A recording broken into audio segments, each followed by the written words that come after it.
To Studio 43. Today we're going to change up your normal idea of what a panel is. My name is Laura Collins. I'm the Deputy Director of the Bush Institute SMU Economic Growth Initiative. And today we're going to be talking about universal basic income and its role in the poverty conversation and inequality conversation. We're going to start off with hearing from our wonderful experts here about what they know about anti-poverty and universal basic income, and I'll ask them a few questions, and then we're going to go ahead and start taking questions from the audience. We want this to be very interactive and want you to be as involved as possible. So to start off, let's meet our panelists. To my immediate left, we have Taylor Jo Eisenberg. She is the Managing Director of the Economic Security Project. And to her left, we have Robert Dorr, who is the Mortgage Fellow in Poverty Studies at the American Enterprise Institute. Welcome to both of you. Thank you for being here. So, Taylor Jo, what is universal basic income and how does it relate to the broader conversation on poverty? Yeah, so I first want to say thank you to the Bush Center for having us. It's exciting to be able to have this conversation in this space and in follow-up to the stellar panelists we just heard. I have to say it's probably one of the most intimidating professional moments ever to talk about the economy after former Treasury Secretary and Chair of the Federal Reserve, but I'll give it a go. Universal basic income is universal, unconditional, reoccurring cash stipends for all individuals in a geographical area. So I'm going to break that down, I think, throughout our conversation, because actually we are in a moment where this term universal basic income is actually used to describe a few different policy interventions, which I'm excited to talk a little bit about. But I think it's worth taking a step back and contextualizing the moment that we're in and why this idea has all of a sudden gained some additional traction and interest across the country. I think our last panel did a fantastic job of teeing up where the economy is at, but I actually want to take it from some of the big macro trends that we're seeing and talk about it in terms of lived experience of people on the ground. So, a few things that I think really highlight how we think about this and how we contextualize in our examination of a basic income in this moment. So the first is this question around automation. How is it impacting jobs? How do people experience that? How does it change their day-to-day in the workplace? One of the things that we take note of is the fact that since 2005, 94% of the jobs that have been created are contingent or part-time work, which is a different economy and a different experience for the average worker. We also know that over 50% of Americans can't pull together $400 in emergency. So a car breaks down, their kid gets sick, and they don't have health care. Any American hits that experience of not having that $400 and puts them on a pathway into poverty. We also know that over 50% of Americans will experience at least 1 year below the poverty rate in this country. So there's a few of these trends that we're seeing, partially from automation, partially from entrenched poverty that has existed in this country and hasn't really budged in the past 40 years, and then also inequality. And I think there's a lot of numbers and trends that we hear a lot about in terms of the concentration of wealth, who's benefiting from our economic growth, which we heard some great comments on what inclusive growth could look like. And so all of these things are happening, which is fermenting a particular feeling in the country right now. So why has universal basic income become like such a hot button topic? So I think a few things. One is Silicon Valley really grabbed it and ran with it in the context of the artificial intelligence and automation conversation.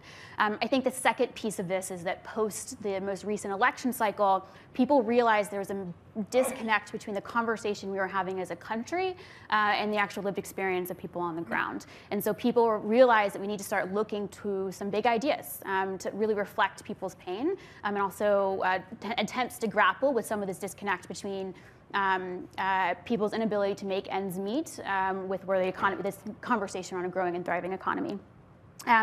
But I think the other piece of this is that this idea actually isn't new, and I think that's a really important thing to note. This is, I would say, probably the second wave of big interest in the United States back in the 1960s and 1970s. MLK was a huge champion of this idea of guaranteed income. Milton Friedman championed a version called the negative income tax. There was something called the Family Assistance Plan under the Nixon administration that almost came to be. So when people started saying, okay, what ideas can we look at? I think people who started digging in realized, wait, this almost came to fruition. In fact, the Earned Income Tax Credit, our most effective anti-poverty intervention, came out of that conversation. And so people are saying that like this isn't necessarily a new thing, so it's like not totally crazy.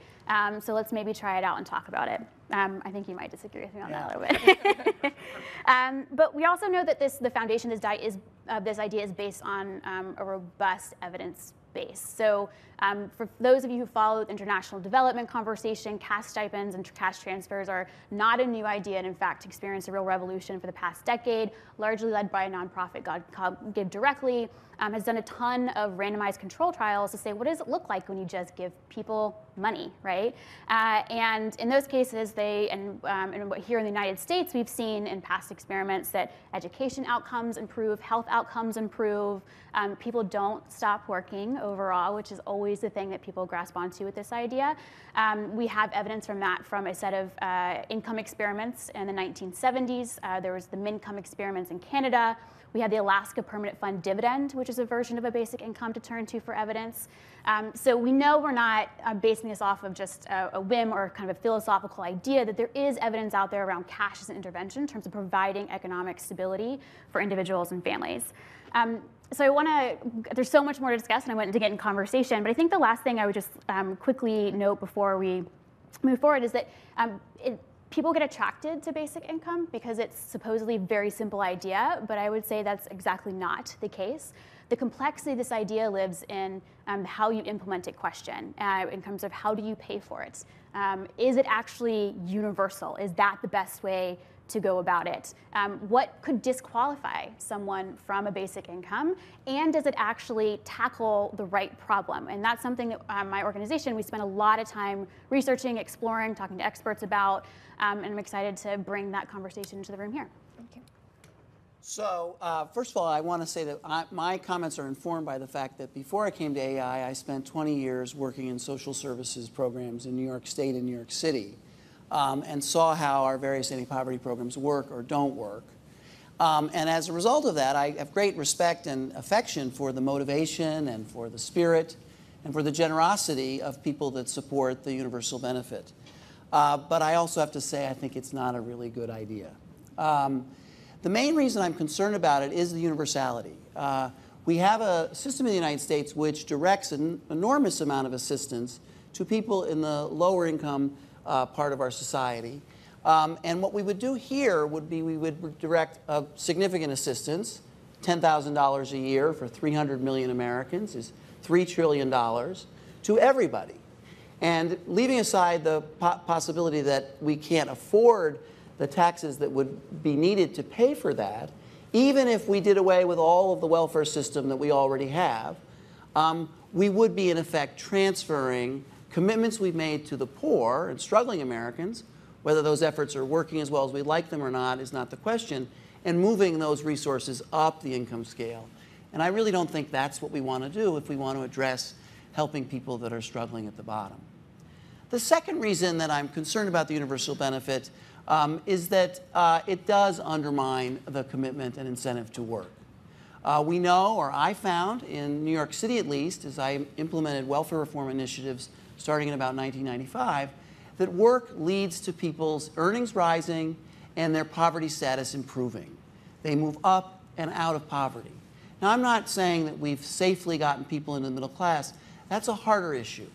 But low-income families got stronger and better off as a result of work requirements in welfare policy that said, we can't give you assistance without some conditionality on what you will do in return. So providing additional assistance, and again, in my experience in New York City, and I think the negative income experiments are mixed results, really. My experience was the more aid you provide to someone who does not work and does not have a condition on work, the less work you will get. And in some respect, what we have now in the United States, of unemployment at 4%, but also a lower labor force participation rate than we had before the beginning of the recession, where millions of Americans are still holding out and staying on the sidelines, is partly caused by the fact that some of our benefit programs provide assistance and do not also expect or encourage or promote work.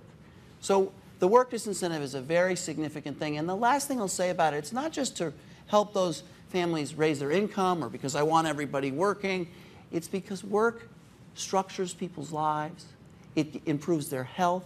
It makes them stronger family members, better husbands, better fathers and mothers of their children. When we did work expectations and requirements and welfare reform in the United States after 1995, child outcomes got better, not worse, because we were promoting, I think, a value that was important for those families. The last thing I would say is that, and this is a little ephemeral and a little bit outside of my expertise, but the things that made America great in our history have been the things that stressed individuals, not the state. To me, the universal benefit is kind of the last nail in the coffin that says everybody in the United States is a ward of the federal government. And I don't think we want that. I think the independence and the limited government nature of our country is what led to our having the great prosperity that we have had.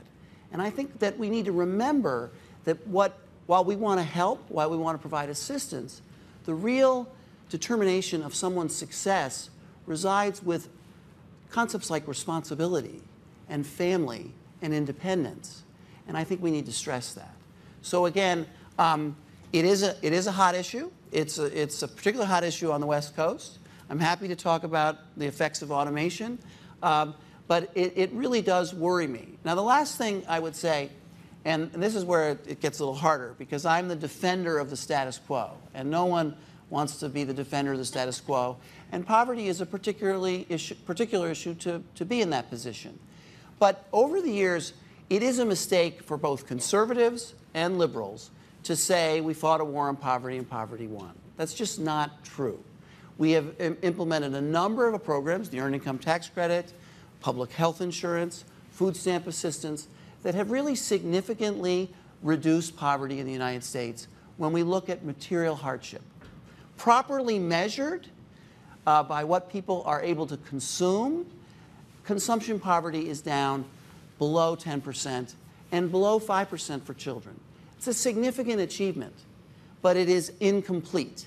And the reason it's incomplete is because we really wanted to address and reduce poverty by increasing what people earn themselves and what they could earn on their own and didn't have to depend on government.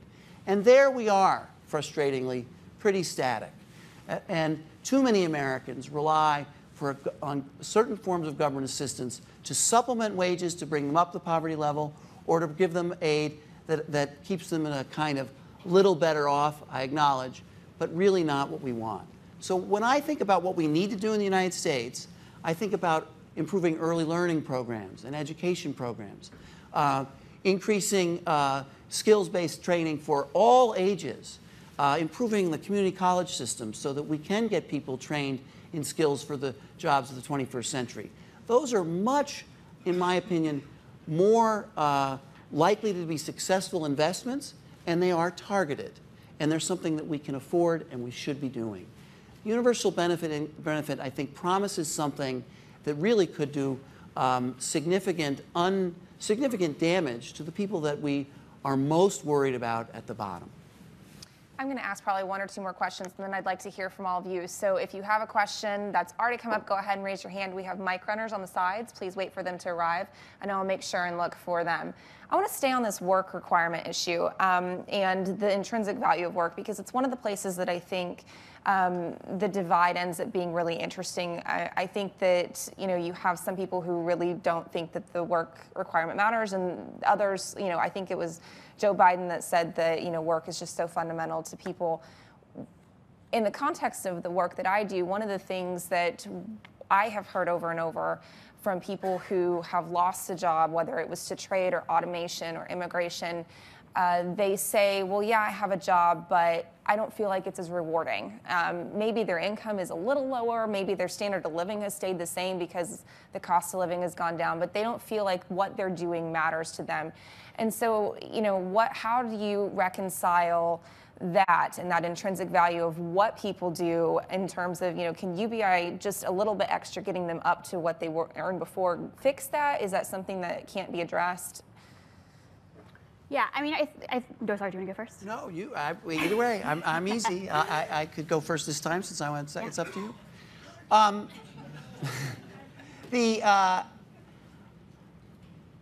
Job quality is an issue. I want to say emphatically that the idea that it would be better as we go forward with this strengthening the economy, that corporations and firms and businesses invest more in workers, invest more in benefits, invest more in wages. I think those are all good things to focus on.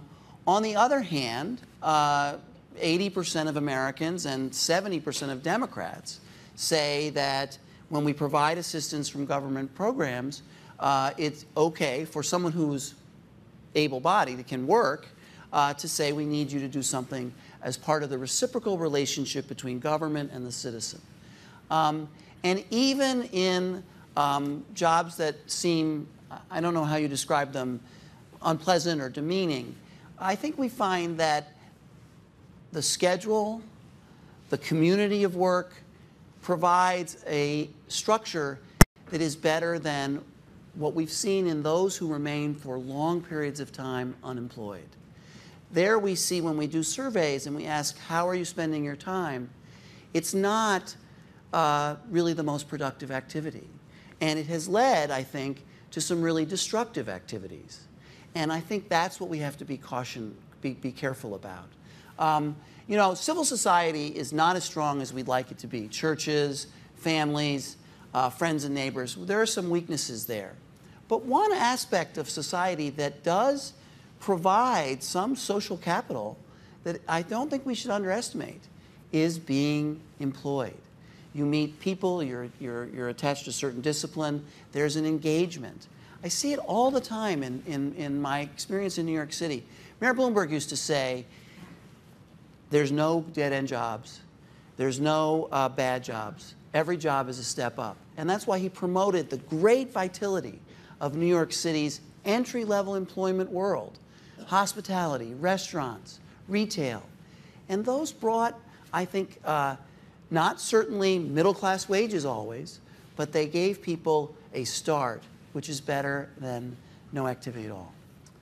So I think the place to start, I would say, is actually you very rarely meet someone who is exploring the idea of a basic income and advocates for it as a replacement for work. So I think that to take a different take on this conversation, you know, most folks who are exploring this idea, and I think, again, there are a few different policies that fall under the UBI umbrella. There is the one that most people has been popularized by an individual named Andy Stern, that it's $1,000 a month for every single person in the country, for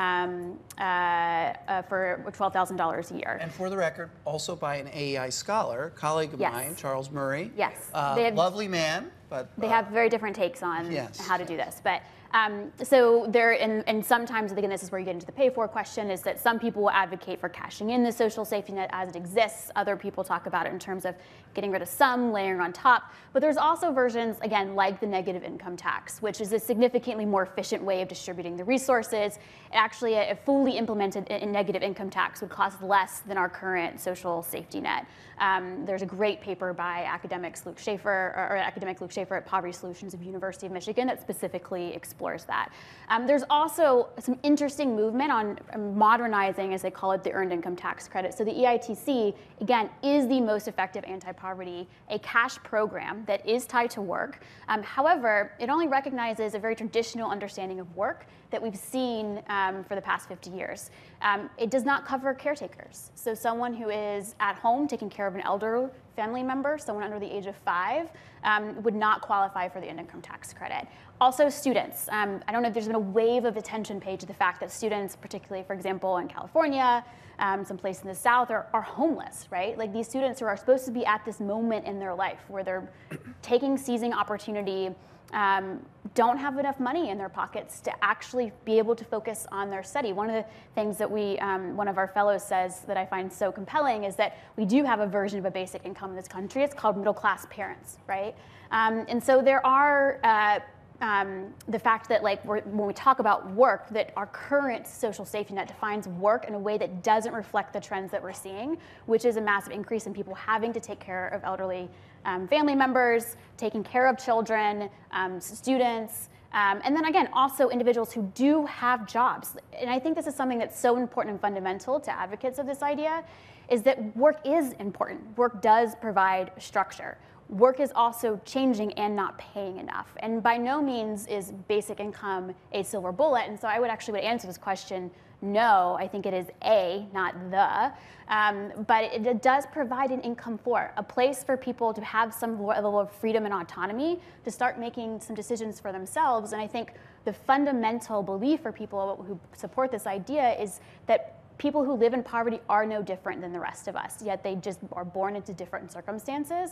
And if we can provide them a floor to lift themselves up, then like that is a level of freedom and autonomy that our current social safety net does not provide. We spend a lot of time going around the country talking to folks to get a real sense of what their lived experience is. And I think it's really important in terms of making sure we don't stigmatize these communities, because they say we don't want free money, right? Like that's an important piece of that. And that's why how we frame this idea, which is about your community. I mean, a lot of people will get really excited about them calling it a citizen's dividend, right? Is that like this is your little piece, or this is a investment in you to be able to invest in your community and broader society, right? Is one way that a lot of people like to think about this idea. Is that, you know, we were visited some moms in Mississippi, and these women work really hard, but they're working to maneuver the current system. They're not actually working in jobs because they can't get to their job because they have to spend 7 hours in line at the food stamps to get recertified every few weeks, right? So I think that, like, and I want to be careful because I think most of these social net programs are very important and very valuable, but I think that when we focus on the work component of this, is that we're ignoring the fact that it's not about people not working, and no one's advocating for people not working. It's recognizing there's a different set of barriers, and that this is a potential one intervention that can be a part of providing, again, the stability for folks to be able to take control of their lives. You raise an interesting point. Do you want to go ahead? Yeah, I just wanted to say the earned income tax credit is a great policy, and I promoted it and worked for it and fought to expand it in New York State and also in the federal government. But it is clearly tied to work. It is you must work some, and then the benefit that you get is meant to top up the wages. So it is a work support system, and it's not unconditional, and it is also not universal. The other thing I would point out is that there is this, I'm sorry to say, a myth about the awful administrative bureaucracy of the social safety net of the United States.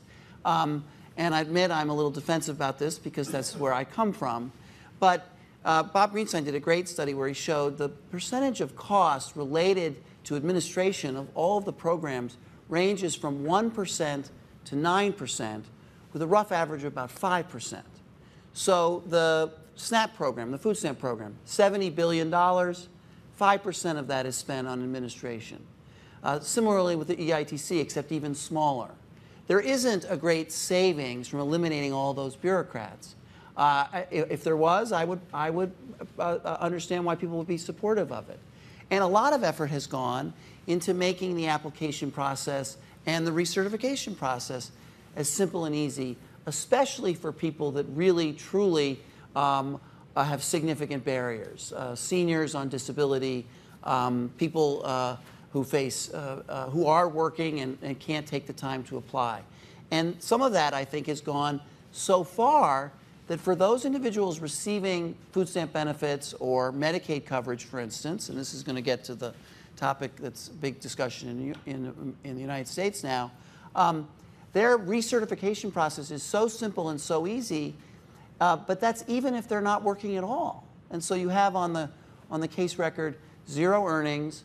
All I want is public health insurance, which I can't eat or use to pay my rent, and food stamp benefits, which was intended to supplement earnings to help you afford food. To me, a person who reports no earnings and is in that situation and could work, we ought to be engaged in trying to help them work, not make the application process so simple and easy that they can send in the application or it defaults to renewal and it's here's your benefit card, see you in a year. So I acknowledge that some of what I just said reveals that I believe in government and I believe in case management. Sometimes I like it to be done by private sector partners or faith-based partners, but it is not a bad thing to engage individuals who are struggling in ways in which we can help them move forward. And I worry a little bit about if we just gave them money, they'd be fine, passes up an opportunity to help our fellow Americans. And that's not what I said. Yeah, so I think it's sorry, more. sorry. Yeah, and I think this is a really important point, right? Is again, because I think this conversation often happens through the lens of like artificial intelligence and automation, some of the nuances get left behind in the very surface level public commentary, right? And so again, very few people who work on this issue actually believe that if you give money, like all of our problems will be solved, right? It's that, so in the way that I would describe, so we're doing a big project in essentially a demonstration in Stockton, California, as a place to start exploring and collecting some more data and research, because most, again, of the data we do have is a little outdated at this point. So, but one of the things that a community organizer on the ground said, and the person who ran the local nonprofit, it was like, yeah, we are providing after-school care program, and we are providing and helping them navigate the system so they can access the benefits that they need, and we're giving them job training programs. But the reality is that these moms don't have the money to drive their kids to the daycare program, to pay for the daycare program, and then pay for the gas to get to the job training, right?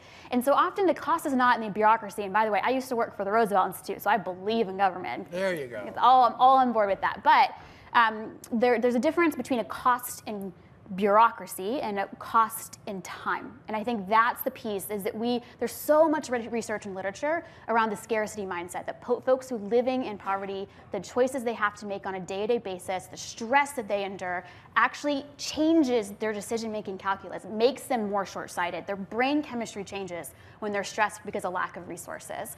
And so some of the most compelling stuff to come out of the research we have is how the decrease in stress allows and positions them to be better planners, right? And one of the challenges, again, with EITC and food stamps is those programs you can't plan around. It varies from month to month. It depends on your income. We had one mother, and the woman who's actually running one of the programs on the ground, talked about the fact that one year she made $14 too much to earn an income tax credit. Yet that $2,000 credit was the vehicle by which she, as a single mom, was able to pay for all of her kids' school supplies, right? And so that year she didn't know what she was going to do. And so I think there's a few things that we can do. And again, I think there's so much rich conversation to have about the way to structure this to make it work to meet the kind of real political reality, or political and economic challenges on the ground. And I think what's interesting about the universal component is that a lot of the people who advocate for universalism advocate for it because it's actually middle class and upper class folks who argue and that universal is in because I get my piece of the pie. And so because so much of our social safety net is constant under attack because it's viewed as programs for them. And so that's, I think, an interesting political dynamic, and one of the real debates around universalism I think it's worth having. I think Taylor Joe's making a very good point about the stresses that come as people are in the phase-out component of certain means-tested programs.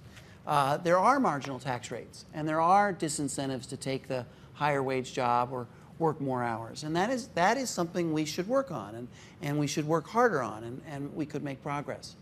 With regard to the last point, which this is one that I came across only recently and didn't really recognize, because I had kind of accepted the idea that one thing about the middle class entitlement programs that go to all Americans is that they are politically protected because they got the buy-in of the middle class and the wealthy who support them.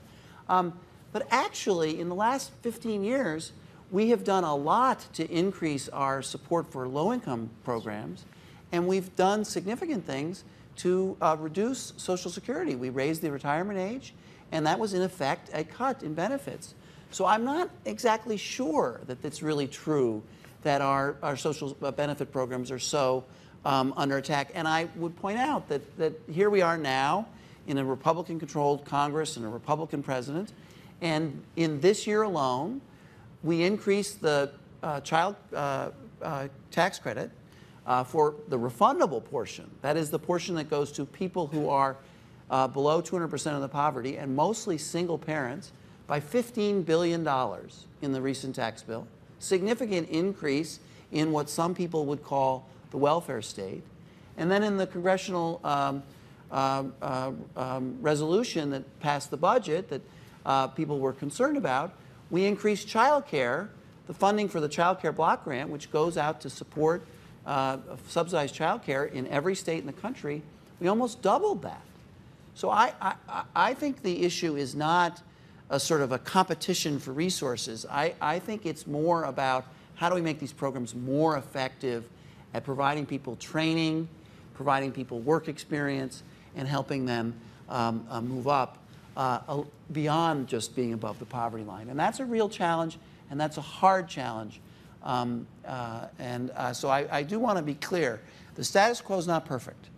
The universal benefit, and this is another thing, the income inequality is tricky because perfectly, implemented, the universal benefit with a very severe tax on the upper middle class, the middle class and the wealthy, it might lead to less inequality, but I think it would not be good for our country, and it might lead to significantly higher poverty. And we need to understand that there's fighting poverty, there's increasing mobility so people can move up, and then there's inequality. And there are three different issues, and they sometimes get conflated. And I think it's also the changing nature of work. So that's a separate in itself problem. So we've been up here talking for a half an hour. I want to hear from all of you and what your questions and concerns are. Here we go. Right here in the front. So is this working? Mm-hmm. So I have a question about, so far it seems like we've been talking about this in kind of a static setting. So we say, we Americans, we are 325 million people, and so how are we going to raise some tax money, and how are we going to distribute it among ourselves? And I think it's a really interesting question. I'm genuinely interested, and it's not so clear exactly what would happen. But to me, I think that the dynamic question, kind of an unintended consequence, seems almost certain, which is to say that if we say that every person in America immediately gets $12,000 a year or something like this, the debate on immigration, which is already like terribly vapid, immediately becomes way worse, which is that any single person coming to America is immediately going to get this free, paycheck. And I think that, this kind of American ideal of kind of give us your tired masses, do you think this would be undermined? Do you think the political discourse in this arena would become worse would become a more closed society with a UBI? That's a great question, and something we think a lot about. We're actually doing some research in Alaska. So for those who aren't familiar with Alaska's dividend, so back in the late 1970s, early 1980s, a Republican governor, Jay Hammond, created the Alaska Permanent Fund, which is a sovereign wealth fund for the state of Alaska. It's the only sovereign wealth fund we have in the United States. And his entire premise, which is a lot of people advocate this is how we should structure it if we were to do it at the national level, is that these oil resources in the ground are shared Alaskans, that's our shared responsibility, and also our owners, we own this oil, right? Because it's all our collective good as Alaskans. And so he created the Sovereign Wealth Fund, taxed the oil companies, the money went into the Sovereign Wealth Fund. It's actually not even that much of a tax anymore because most of the money that's coming out of it is just pure investments that's being thrown off. But this dividend, essentially, they originally tried to structure it that it depended how long you were an Alaskan. And that was how much money you would get, so that it would deter people coming to Alaska just for the dividend, because that is something that they thought would happen. And the Supreme Court threw that out and said you can't discriminate that way. And so that way, just now it's about residency status. So if you come and move to Alaska, then you get the dividend. Now, there are a lot, so we're doing some research, we're funding some researchers up there to take a look at this and see what the impact of the residency status component is. Does it actually incur migration patterns for people to show up in Alaska? Does it mean people try to continue to stay in Alaska because they don't want to leave or lose the dividend? We don't know. That is the answer to that question. A lot of people, when they talk about that at the national level, they talk about you having to be a citizen to qualify for it. So I think that is an important question. I do think that most of the folks who are support this program would have no interest in creating any kind of political backlash in that way. Again, I think this goes back to the middle class component, right? And when you look at some of the data, and we've done some polling with folks, and it's surprisingly there's a lot of support for this idea when you poll for it. And you ask them, why would you support this idea? Well, it's just the right thing to do, which was really surprising to us. But it goes back to this, like, where's our shared piece of the pie? And again, a lot of the pay for questions, if you were to do one of the popular ideas right now, is because everyone's hates the tech companies. It's let's charge the tech companies for use of our data, right? And then pool a fund there, have it not just kind of go in and go out, actually accumulate capital that we can then distribute over time, and that can be the vehicle for our kind of commonwealth, right? Because that was important to Jay Hammond. It was not, and it's really important to Alaskans, by the way. It is not welfare. That is so important, and the universal aspect of it is why, for them, it's not welfare. It is our commonwealth. And there's something to be said for like that building of identity behind it that really reinforces the Alaskan identity and connection to the land that I think is very compelling for a lot of folks to explore at the national level. But yeah, I think it's a really important question. And I would say, for someone who works at AI, it's always good to quote Milton Friedman. And I think it's true that he said that it's very hard to have open immigration and a generous welfare state. And I come from New York. We benefited greatly from the resurgence of immigration into New York City. And I'm very supportive of that, but it is true. Generous welfare policies are a draw, and they lead to people coming to where they can get benefits. And it is an issue that we need to face up to. When it comes to the other thing I wanted to say about immigration, and it kind of goes back to the discussion about the future of work and this jobs question, right now in the United States, we have a labor shortage. We don't have enough people to do the jobs we have now, or it appears. There are millions of open jobs. And that's a problem that is related, by the way, to immigration. We can't increase growth if we don't also increase our labor force. On the other hand, there is no doubt in my mind that for people at the bottom, the reduction in the competition for employment from low-skilled immigrants can lead to higher wages. And that's not a bad thing for them. And so I think I think you're absolutely right that immigration policy and benefits, whether we call them welfare benefits or UBI or food stamps, are related. I would push back on some of your immigration points, but it's not my panel, and it's not the topic today. But your question gave me a little heartburn. I'm going to have to work on that one for my work. I knew I was taking a big risk here in Texas. I'd like to hear from, yes, right there. Thank you. Is this working? Yeah. Yes.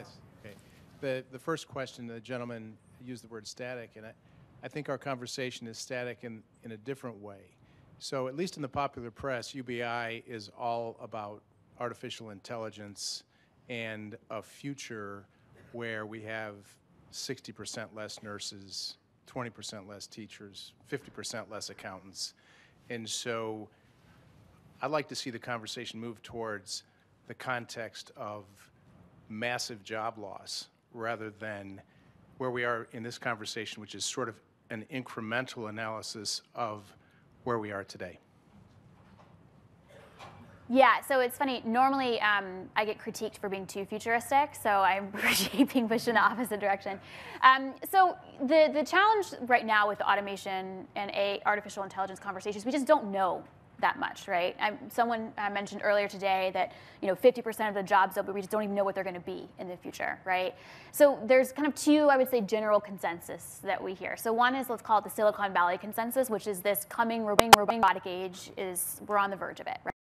As a part of that, we're going to have massive displacement on the same scale that we've seen when we moved from the agricultural to the industrial era. And so a lot of Silicon Valley types will embrace that worldview and say a basic income is like one component, not the only, but a component of aiding in that transition. That if we, that transition from agricultural to industrial saw a precipitous decline in human indicators, right? And one would argue that given how prosperous and wealthy we are now, that if we're on the verge of one of those other transitions, then we should be better positioned to avoid those declines, and because it is the most vulnerable who often aren't prepared for those periods. So that's, I would say, is like, let's call it the Silicon Valley consensus on this conversation. And I think, one of the most common numbers thrown out there is that 47% of the jobs are going to be automated, and it's not just the service jobs, it's going to be the lawyers, right? So that's one. The opposite, I would say, is where let's call it the economists, or there's a group of economists, I would say they're who are much, much more skeptical that we really are misinterpreting the numbers around automation and artificial intelligence, that we're overestimating artificial intelligence capabilities. I think there's an interesting series of stories for the past 5 months that might reinforce that in terms of Tesla and some of the stuff that's been going on. I mean, I think Elon Musk tweeted something yesterday like he underestimated humanity or humans or people in comparison to robots, and the crashing of the automated cars. So I think that, and I think there is a lot of legitimacy to that piece. But I also think it's important to know that automation and artificial intelligence are also and technology are different things. And so I think most of the people that I would say is where there is consensus is that automation and technology is changing what jobs look like and the experience of jobs. And this is actually, I think, one of the more interesting parts around this, where the work question is people do want to work, but quality jobs do matter too. And there's something that people are concerned about, particularly among like technologist types, around being slaves to the algorithm, right? And then if given that is we often as the highly educated elite find real purpose in our jobs. There is something called the Shift Commission that New America did that looked at how people view their job. And it's like that is a phenomenon that exists for a very specific strata within society. The majority of people do not see purpose in jobs. The majority of people see jobs as a way to get a check to do the other things they want to do in their life. And it's not that it doesn't. It provides dignity, and it provides a sense of purpose, and it provides community, or at least it used to. And I think the question is, and what some of the findings are coming out, is that jobs are increasingly not providing those things. And that is a result of technology and automation. So I think there's the hypothetical conversations that we should be having, because we aren't very good at anticipating policy interventions we need for where we're going on these things. But then there's also but we also know there is something happening now, and we may not have put our finger exactly on it yet, but don't we have an obligation to be testing big ideas that are a little scary and uncomfortable, but are more proactive versus reactive, which is often the case in terms of these kinds of interventions? Yeah, I mean, I think you raise an interesting point about the two different groups, because I would, at least from my opinion, the question is not, are we going to lose all the jobs? It's going to be, how long is it going to take us to transition to what the new economy looks like? And how long is it going to take people to adjust? And there will be new jobs. There will be new jobs, and who and what do we do with those people in the meantime to Absolutely. make sure that they don't feel left behind? And cause massive political catastrophes. Right. Massive political upheaval. Yeah. Right, and I think that, one thing is for certain, there'll be change, and there'll be transformation. And I'm on more the skeptical side. People have been worried about automation eliminating employment for a long time, and it hasn't happened. But there will be change, and people will need to adjust and get new skills and do different things than they do now. And I think it's also true that we've had transformations with regard to automation and globalization in the last 20 years that we didn't respond to very well.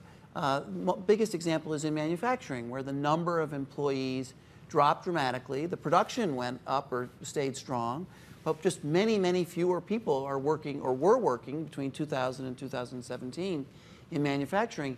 And that created real, serious difficulties in those communities where manufacturing were an important employer. And I think we need to face up to that and do a better job of retraining and helping people get started in the newer economy. I just don't know that universal benefit is the answer to that specific problem. I'm curious to see what all of you in the audience think. How many of you think it's more of the Silicon Valley that we're going to lose all the jobs? Show of hands. Whoa, so everyone here thinks that we'll recover eventually and new jobs will be created? Lots of Texas. Not all of our guests are from Texas. I know, I'm sorry. Yeah. Sorry.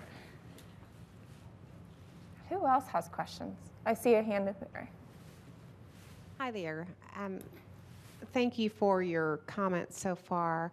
I've got a real basic question, and it is, how do you reconcile the uninclusive public policy that has disadvantaged women and minorities over all of these years with UBI? That's a great question. So this is something our team thinks a lot about, and we have a few folks in our network who are very specifically focused on both a racial and gender analysis of basic income. There are a few academics who really paved the way in this conversation. Specifically on the gender front, there is a lot of dialogue around. So back in the 1970s when they did the income experiments, there was one in Denver. And there was it ended up being an erroneous number, but what was reported was that there was an uptick in divorce rates, and everyone panicked. And it actually was one of the vehicles one of the reasons that the experiment was shut down.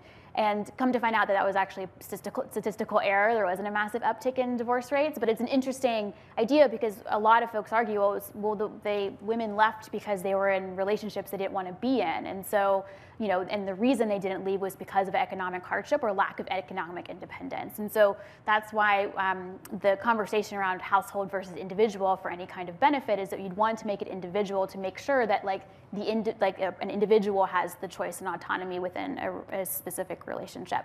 So there are some concerns around that discouraging marriage and some of the implications for that for society, and I think we don't have enough research on that to have a definitive understanding, and again, that's why we're funding some experiments. But on the flip side, again, one of the things that people talk about on the gender is also unpaid work, is that so much of what women contribute to society does not come in the form of traditional income. And again, they don't qualify for certain benefits because it's work that's not recognized as in the formal economy, right? Whether, again, childcare, home care, school plays even, So I think there's a lot of interest among a certain set of academics on the implications for this. And we have an academic also studying maternal health on this. There's initial data on cash stipends that of the increase in maternal health as a result of the increase in income in the household.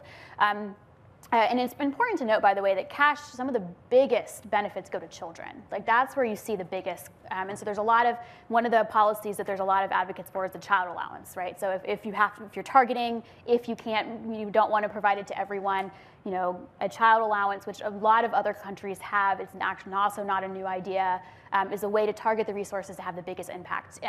There's a Cherokee experiment in North Carolina where an extra $4,000 per individual increased educational attainment by a year. So there's real tangible benefits. When it comes to low-income communities, people of color communities, it's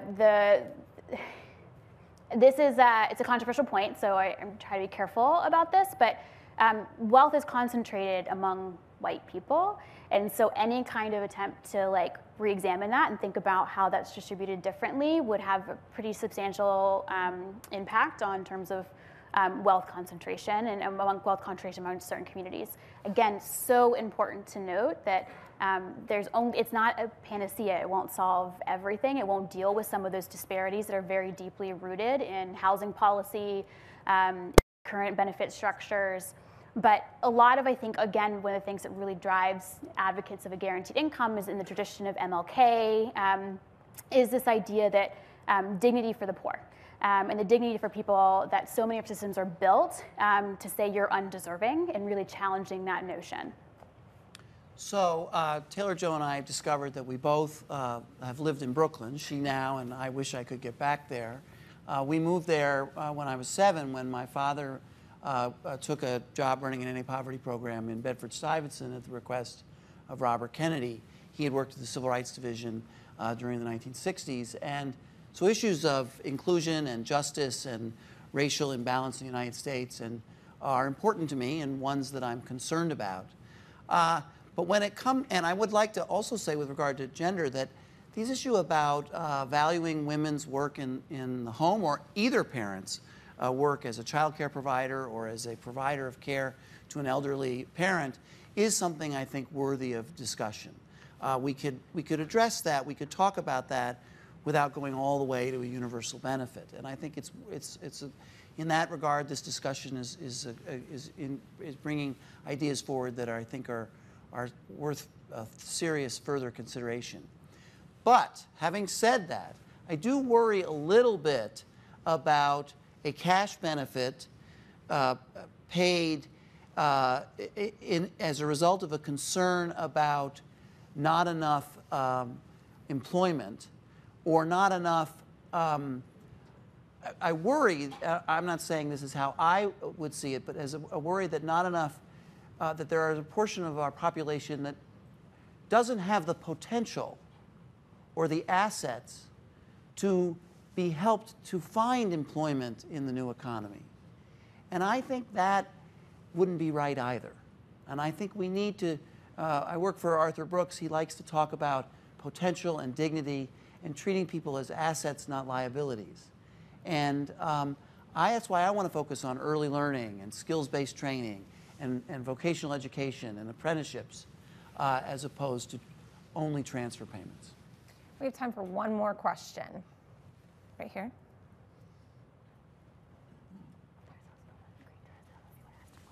So the Alaskan payments are based on wealth and wealth from the state. Wealth from the state, right. Yes.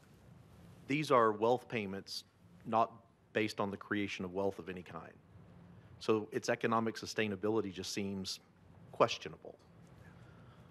If we really are moving from like an industrial age to whatever you want to call the AI age, if we are in that period, isn't income inequality much more of an indictment of the educational system, like you were just, where we should focus on actually taking the people that will be displaced by the old jobs going away and training them on the new jobs that are coming? Because this just seems to whitewash the real issue, which is the educational system not being up to speed to where we're going. So I think, so the thing I would say back to that is absolutely in terms of education.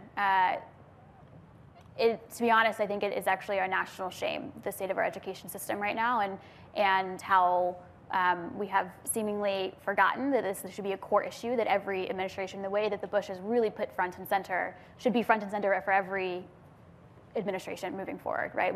This can never be a secondary priority, particularly in a moment like this in terms of this economic moment. One of the things that there's a real, one of the things I joke a lot about is that the way the economists view the world versus the way sociologists view the world. And I think it's probably clear at this point where I stand on the political spectrum, so we can have a conversation about that later. But one of the things that's really fascinating for me on this journey of exploring this idea is the real different, like when you really look at someone's day-to-day life and them trying to make it work and trying to figure out the pieces, and not just someone living in poverty, but someone in the middle class who's dealing with the rising cost of living, dealing with trying to figure out daycare, figure out childcare situations. Is that, and again, for that bottom 50%, but not just the bottom 20%, but the bottom 50%, it's gotten really hard. And these folks, when you follow them, and we've been in Ohio, we've been to Stockton, we've been to Mississippi. Like, these people want to make it work. Like, it matters to them to be able to have the dignity to say, I can provide for my family, right? And they just can't right now. And I think, but one of the things that is a piece of that is they can't because they have to make a choice between education and childcare, because they have to make a choice between going to their job or going to spending 5 hours in line. And I think when we think about this idea, it is not, again, not a panacea, not a silver bullet, but it's about providing that basis of dignity and freedom for someone to make those better choices and to not get stuck in a trap in which they can't show up to class. And I think there is a fundamental philosophical thing, and I would argue that our perspective on this is based in evidence, right, of what we've seen when we've actually studied people's habits, is they want to make those right choices, but there's barriers to making those right choices. And then, again, we have to build the kind of system that supports those right choices when they're made. But I think when you really look at the data, both from really robust studies and also just looking at someone's life, there is a piece that's still missing. And I think that we have I think one of the things I would say is, why not try it, right? And that's what we're doing, right? It's that there's experiments happening across the country. There's really looking into what's actually happened in Alaska and asking, like, well, what do we actually have to lose here by trying something a little bit different? And I think that's the thing that motivates us looking at this idea right now. I began this discussion by doing something I don't normally do, and that is referring to the tax burden that would come from the full-fledged universal benefit income. And I want to do that because it is quite large. But I don't want to give the impression that I don't think there aren't things we can do to increase revenues to direct at problems like education or certain variety of difficulties in childcare or care for the elderly. And the other thing I wanted to point out is this business of non-work concerns me for people at the bottom. It also is becoming a little bit of a concern for people at the top. There have been recent studies that show that our very significant affluence is leading to people stopping working and dropping out. I'm not so sure that's so great either. And so I do want to be very clear. We do have to do things to address inequality, and we have to do things to increase the opportunities for people at the bottom. And some of that may require some greater sacrifice from people at the top. But I just don't think a universal benefit is the way to do that. So I'm sure there are still some unanswered questions. Please feel free to come talk to our panelists once I close. But thank you both so much for being here and talking to us about this very interesting issue. I'm sure we could sit here and have a little bit of a nerd out for another hour or so if we wanted to. It is very clear that both of you are very passionate about helping the poor and just have very different approaches on how to do it. So thank you so much for being here. Sure. Thank you.